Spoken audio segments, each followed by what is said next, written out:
Монгол Улсын их хурлын дарга хэрхэм гишүүдээ Монгол Улсын засгийн газраас боловсруулж Монгол Улсын их хурлд өргөн мэдүүлсэн эрүүг эерэг хяналт шийдвэрлэх тухай хууль нэмэлт өөрчлөлт оруулах тухай хуулийн төсөл болон хамт өргөн мэдүүлсэн хуулийн төслийг чуулганы нэгдсэн уралдаанаар хэлц хэсгийг шийдвэрлүүлэхээр та бүхэндээ танилцуулж байна.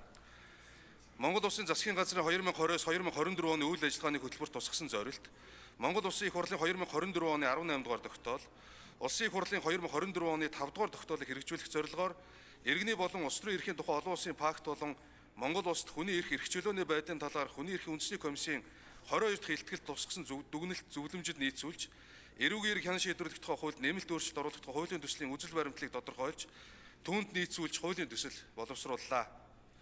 Хуулийн төсөлд дараах зохицуултыг тусгалаа.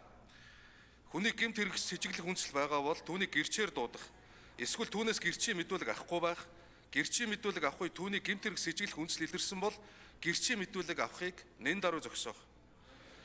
Хүний халдшгүй байх, өмгөөлүүлэх, хууль зүйн тусалцаа авах эрхийг хангах хүрээнд мөрдөн байцаалтыг өмгөөлөгчийг байлцуулахгүйгээр явуулахгүй байх.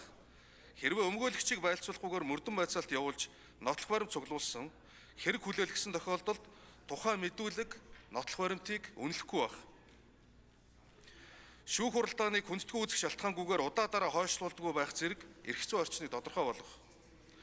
Олон оролцогчтой хэргийг шүүхэд хяналт шийдвэрлэх ажиллагааны журмыг тогтоох. Хавц тэргийг цахимжуулах журмыг боловсронгуй болгох.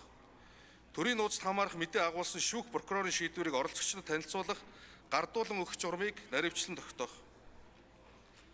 Шинээр нэгтгэсэн хэрэгт цагдаа орхицсон хугацааг тусанд олох, хорих ял эдэлж байгаа ялтанд цагдаа орох тасалсан сэргийлэх арга хэмжээ авсан үед хорих ялын хугацаа дуусахаар бол хууль заасны дагуу цаашид цагдаа орох тасалсан сэргийлэх арга хэмжээ авах эсхийг шүүх шийдвэрлэх.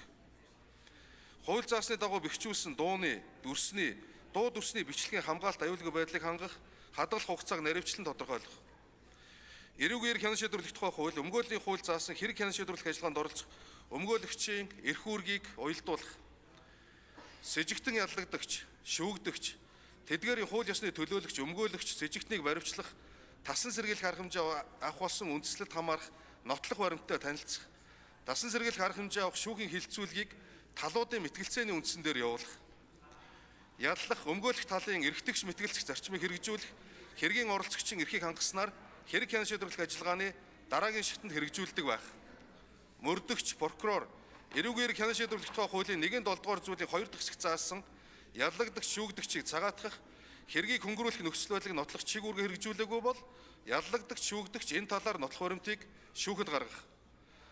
Хүн ямар хэрэгт яллагж байгаагаа мэдэх эрхийг хангах хүрээнд эрүүгийн хэрэг үүсгэж яллагдагчаар татсан талаарх тогтоолыг гардуулан өгөх. Шүүгч, прокурор, мөрдөгч, эрүүг эерэг хяналт шийдвэрлэх тухай хуулийн 16-гийн 10 дугаар зүйлийн 4 дахь хэсэгт заасан хүсэлтийг хангахаас татгалзаж байгаа үндслийг тухайн шийдвэртээ тодорхой тусгах зэрэг болно. Хуулийн төсөлтэй холбогдуулан шүүхийн шийдвэр гүйцэтгэх тухай хуулийг дагаж мөрдөх журмын тухай хуульд өөрчлөлт оруулах тухай хуулийн төслийг боловсруулсан болно. Хуулийн төсөл батлагдсан ар хуулийг хэрэгжүүлэхэд тулгарч байсан хүндрэл бэрхшээл арилж, Монгол Улсын үндсэн хууль заасан халдшгүй, чөлөөтэй байх болон өөрийгөө өмгөөлөх, хууль зүйн тусалцаа авах, үндсэн эрх улам бүр баталгаажиж, Монгол Улсын нэгдэн орсон олон улсын гэрээ конвенцэд нийцнэ. Хуулийн төсөл болон хамт өргөн мэдүүлсэн хууль тогтоомжийн төслийг үзэл баримтлалын хүрээнд хэлц хэсгийг шийдвэрлэж өгнө. Анхаарал хандуулсанд баярлалаа.